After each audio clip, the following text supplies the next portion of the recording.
Don't you know you were made for something greater than that? Hey, welcome to The Whole Truth, where I am taking you through the entire Bible from Genesis all the way to Revelation, and we are not skipping anything. So if that sounds good to you, reach down, hit the little subscribe button below, and don't forget that like, comments, and shares, they are free to you, and they help this channel to go a whole lot further. So make sure you do those things. If you want to support the channel and the mission financially, you can do that over at Patreon, patreon.com/thewholetruth, and don't forget to head over to thewholetruthbiblestudy.com. Okay, there's all the formalities. 1 Samuel chapter 29, and I got it out within 40 seconds. Not bad. Okay, 1 Samuel chapter 29, we've just come off of the scene where Saul found out that the Philistines were going to battle against him. God was silent, so he had a seance. He was pronounced the sentence, and then we ran into the picture of the shepherd as Saul ate the bread of the world, but then rejected he didn't really reject in the sense as if it was like physically offered to him, but he accepted the bread of the world, and that is in rejection to the bread of life. That would be in repentance and following the Lord. So now we come back to the battle scene, and the battle scene is now moved from Israel's side with Saul to the Philistines where David is. So we're seeing David move into the battle where it looks as if David is now going to have to battle Israel. Now pause. If this is new to you, you might be saying, wait, what's happening? Well, the abbreviated version is that David had lost heart, so to speak. He was in the wilderness running from Saul. King Saul was trying to kill the future King David. David lost heart. He said in his heart, there's nothing better for me. Saul's going to kill me. There's nothing better for me than to go to the Philistines. And so that's what he did. This is actually the second time that he's tried to go to the Philistines, but this time it worked. He's been there for 1 year and 4 months, staying with Achish among the Philistines. That's where David is. So when the Philistine king, Achish, decided to go and fight against Israel and Saul, David is expected to come with him. And that's where the scene picks up as this king, Achish, is looking at David, the one day but not yet king of Israel, is living in a place called Ziklag in the among the Philistines. And that's where the story picks up. Here it is, 1 Samuel chapter 29. Let's read the first 3 verses. Then the Philistines gathered together all their armies at Aphek, and the Israelites encamped by the fountain, which is in Jezreel. And the lords of the Philistines passed in review by hundreds and by thousands, but David and his men passed in review at the rear with Achish. Then the princes of the Philistines said, "What are these Hebrews doing here?" And Achish said to the princes of the Philistines, "Is this not David, the servant of Saul, king of Israel, who has been with me these days or these years? And to this day I have found no fault in him since he defected to me." Now, here's what I want you to understand first. Achish is not wrong in what he is seeing.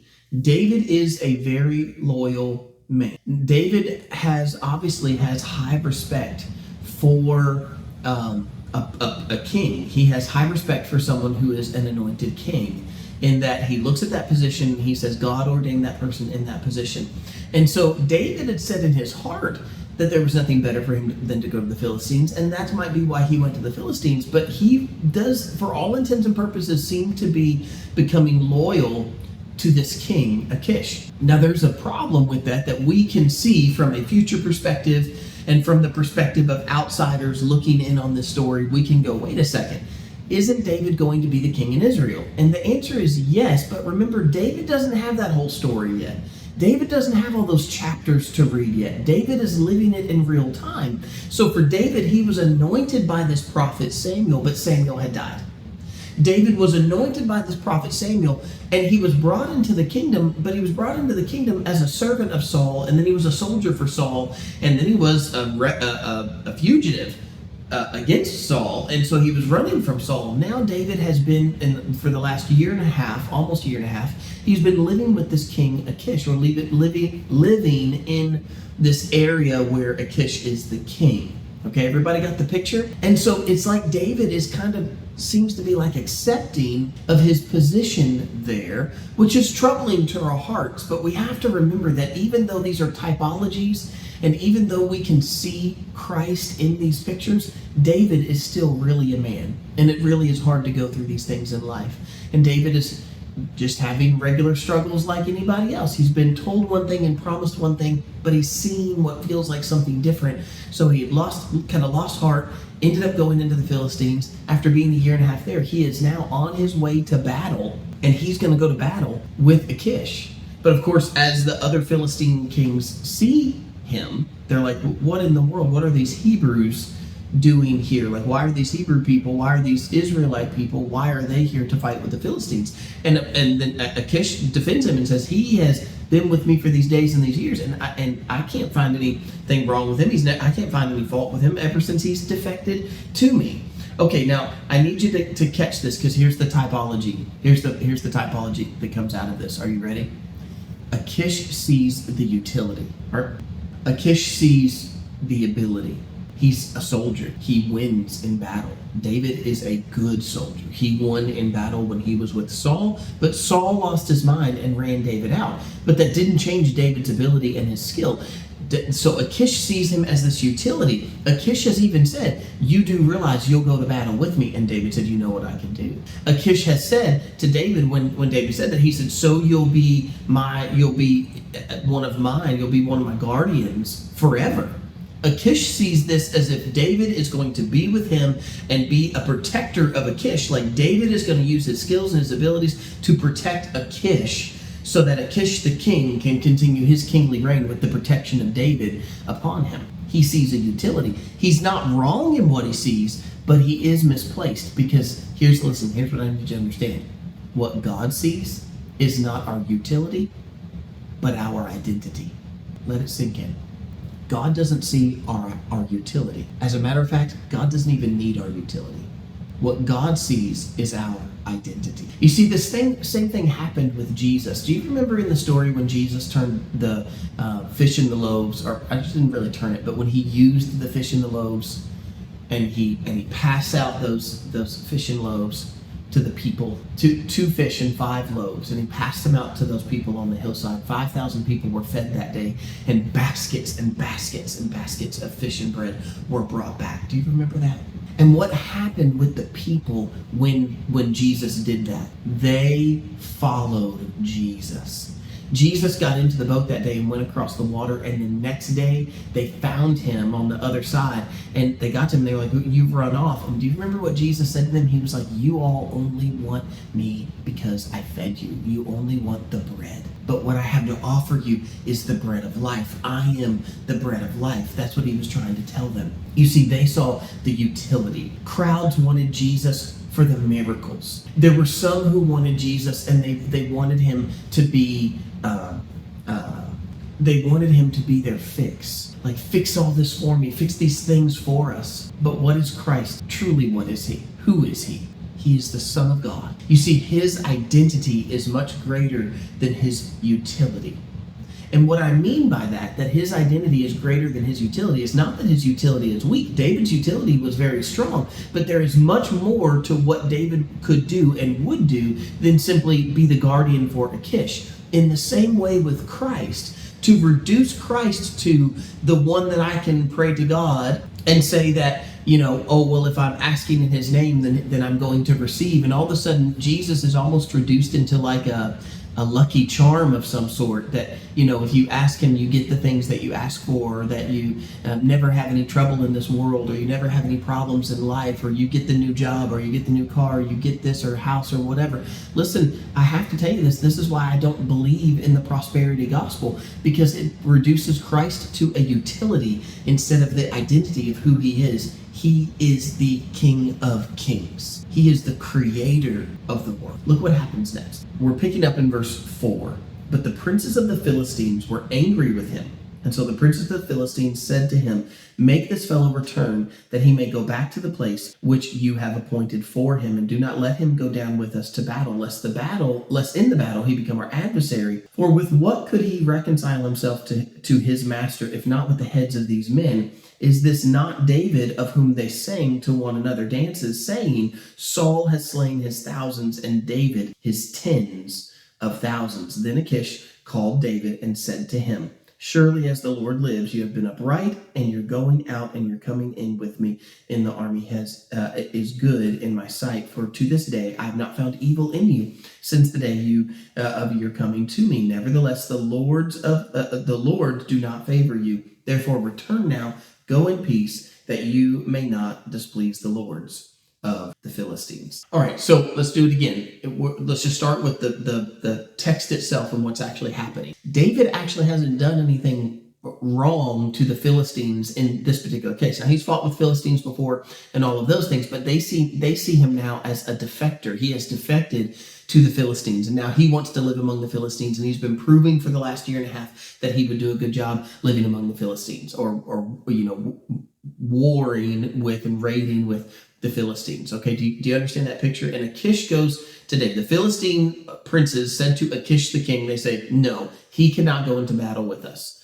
What would be a better way for him? This is their scheme in their head. They go, what would be a better way for David to get back in the good graces of Saul than to turn on us and take off our own heads and then present those to Saul? I mean, is this not David who killed that it was saying about him that Saul had killed his thousands, but David his tens of thousands? I mean, David paid the bride price for the king's daughter with the foreskins of 100 Philistines. Okay, that's pretty serious stuff.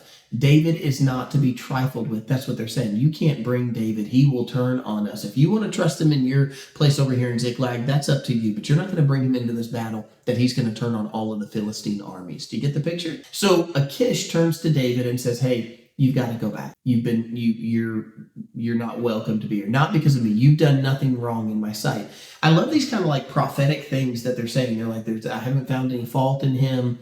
And then, even when they said, isn't this David who, has killed his tens of thousands? All of these things are true about David, what they're saying, and yet they still rejected him. Well, here's the typology, isn't it? Isn't it Christ whom men reject? Christ who came to save men, and yet men reject. Now listen, in David's rejection, so I'm speaking of David for a second, when David was walking with Achish and he's going to go battle with Achish, for all intents and purposes, I look at this and say, it sure looks like David was going to go into that battle and he was going to fight against his own people. His hands would have been stained with the blood of Israelite people. But the kings of the Philistines rejected David, and it forced David to go back to Ziklag. David doesn't get to go and fight in this battle. And so check this out.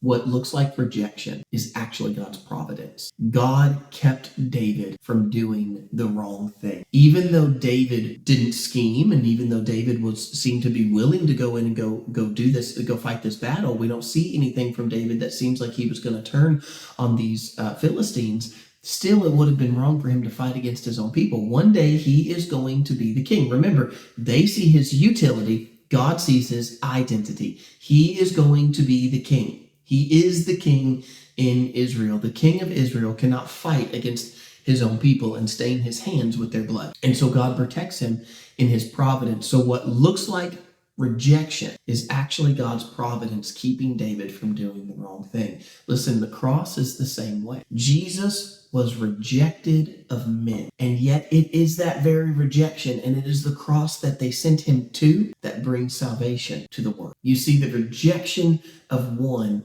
is the providence of God in the end. And so I say the same thing for our application. What about for you and I? How often, my wife says this to me now, my new wife, Kelly, she says this to me often when she speaks of something not going right. Like I'll get frustrated. I'll be in the car and we'll have some thing going on. Some frustrating things happen. Like we're late and then somebody realizes they forgot their whatever, and I'm really frustrated and we'll have to turn around and now we're even more late. And Kelly will say to me, she'll say, sometimes God uses things like that. Now, I can't necessarily give you proof of all of those and say that God has used all of those scenarios, that those are all God protecting us from a car wreck or some other thing. But I can say this, that I totally believe that God has protected me from what seemed like rejection, and one actually turned out to be God's providence in the other. I remember one time I was, looking for land in my business. We were trying to buy some land so we could build a building, and we had this whole plan of how we were going to make it happen. And the honest truth is that building a building and having a business, those are expensive things to do, and they take lots of money. And so, the plan was that we were going to try to do this, but and we'd found some land, and it sure seemed like it was going to work, like we were going to, put our business over here in this particular area. And then it all fell through, and we were just irritated and devastated, like it all seemed like it was going to work out in our mind. And we had to move from one location. We were trying to buy this piece of land and then build a building over here, but that fell through and that didn't work out. But guess what happened? We found this other location, and we went into this other location. We got almost triple the space that we originally had, at least more than double the space that we originally had. And it actually turned out that about that same time, that shopping center it became very busy. It became very populated. There's a big church that came in, and they took over one half of that shopping center, and they were helping to remodel. The landlord was helping to remodel all the faces of these others. And y'all, listen, our business, we doubled our space, more than doubled our space, and we doubled our workforce. But you know what happened? Our sales and our productivity quadrupled when we went to this new location. And I remember saying, if we had gone to this other place where we could afford the land and we had built a building, we probably would have still seen the same results of business that we'd been seeing. But God in His providence moved us. I attribute that completely to God. We needed to be moved to this other place, and we weren't even looking that direction. But God had one thing fall through so that another thing could come through. I hope that makes sense the way I'm saying that. There's another thing happening though. Look at what happens next. It's in verses 8 through 11. So David said to Achish, "But what have I done? And to this day, what have you found in your servant? As long as I have been with you, that I may not go and fight against the enemies of my lord the king." And Achish answered and said to David, "I know that you are good in my sight as an angel of God, or as good in my sight as an angel of God. Nevertheless, the princes of the Philistines have said, he shall not go up with us into battle. Now therefore rise early in the morning with your master's servants who have come with you, and as soon as you are up early in the morning and have light, depart." And so David and his men rose early to depart in the morning, and so to return to the land of the Philistines. And the Philistines went up to Jezreel. There's this next thing that happens. So David tries to defend and say, well, what have I done? What have I done wrong? And of course the answer is nothing. Achish has already said he's not found any fault in David. That's prophetical of Jesus, who when Pilate was questioning him and he was in that trial, he said, "I can't find any fault in him." Achish said, "I can't find any fault in you. You're as good as an angel of the Lord to me. But the other Philistines have rejected you. So it doesn't matter. You are rejected. You have to go back." And so he says, as soon as it's morning light, and as soon as there's morning light, you and your men, you've got to turn around and you've got to go back. There's this interesting thing that's going to happen in the next chapter, though. Do you know what's going to happen in chapter 30? David is going to go home to Ziklag. That's been his home for the last year and a half. He's going to go home to Ziklag and find out that the Amalekites have raided his city, and they've kidnapped the wives, even David's wives, all of the women, all of the children, all of the boys that were too young to go to war. All of them have been kidnapped to go and be slaves to the Amalekites. David would have been in battle with Saul and the Israelite people, which would have been wrong, but God in His providence kept him from that, and then also moved David back home to Ziklag. Well, maybe not home, but at least to his dwelling in Ziklag, where he now has to go and defend his people. But David didn't know that was coming in that way. Listen, we can get caught up fighting in the wrong battle. It happens in that way, that sometimes we can get caught up fighting for the wrong thing, and we don't even realize what the other thing is that we might be missing out on, that we're supposed to that we're supposed to be fighting. People tried to do this with Jesus. One of the things that they wanted to do with Jesus was they wanted to make him the king. They wanted him to overthrow Rome. This was part of the reason that the Jews were so upset with Jesus and they rejected him, because they had this thought that he was going to come, the Messiah was going to come, the Christ was going to come. He was going to be this political figure, this king who was going to overthrow Rome. They thought it was going to be like in the old days, like under the judges. They thought we've been in oppression, just like Moses with Pharaoh, like Moses is going to deliver the people out from under Pharaoh. Or, in the time of the judges, as the judges would come in and deliver the people from the oppressors, they thought in the same way that Jesus was supposed to do that. But when Jesus didn't do that, then they were rejecting him. Oh, but listen, here we are again. They see the utility of David. Even David was kind of looking at his own utility. And he's like, what have I done wrong? Why can I not come in and come fight with you? But listen, God had him to go and fight a different battle. Don't get distracted by the wrong battle. Jesus, I don't believe that Jesus was tempted for the wrong battle. I just believe that we try to put him in the wrong battle. We often do the same thing where we try to get Christ to fight the battle that we want him to fight, the thing that we think would be best, the thing that we think would make everything better. And maybe in our own lives in that moment, it might make something better in that moment, but that is in God's providence and God's foresight. He knows better than to move us into the position that we would want him to move into. And so God has to move us from one place where we think we're supposed to be and put us in the place where he knows we're actually supposed to be. And so I hope you see today that the point here in this chapter is that the king of Achish, and everyone else for that matter, saw David in his utility. They saw him in his ability, but God saw him in his identity, and he protected David from doing the thing that David shouldn't have been a part of to begin. I love, as we saw throughout this chapter, there's the sovereignty of God through these other voices. As they say, there's nothing, we can't find any fault in David. Achish is like, there's no fault in David. You're as good as an angel of the Lord to me. And the truth of the matter is that in the same way, we see people say those same things about Jesus. We see other voices speaking about Christ, and they say in a similar way, Pilate says of Jesus, I can't find any fault in him. And he even said, behold your king. And yet the people still rejected him. And yet God used that rejection. What was God doing? He used that rejection to bring salvation to the entire. Well, I hope that you've enjoyed today's video talking about the difference of our utility versus our identity. Don't forget that your utility is not as useful to God as your identity. God doesn't need your skills and abilities, but he will use them in the identity that he's given you. And what identity is that? It's identity in Christ. When you are in Christ, you are a child of the King. You are a child of God. He is the one who is saved. I hope you'll come back tomorrow as we get into this battle that's going to happen in Ziklag, or that did happen in Ziklag, as David's got to go and rescue all of his own people. Come back tomorrow for 1 Samuel chapter 30. See you then.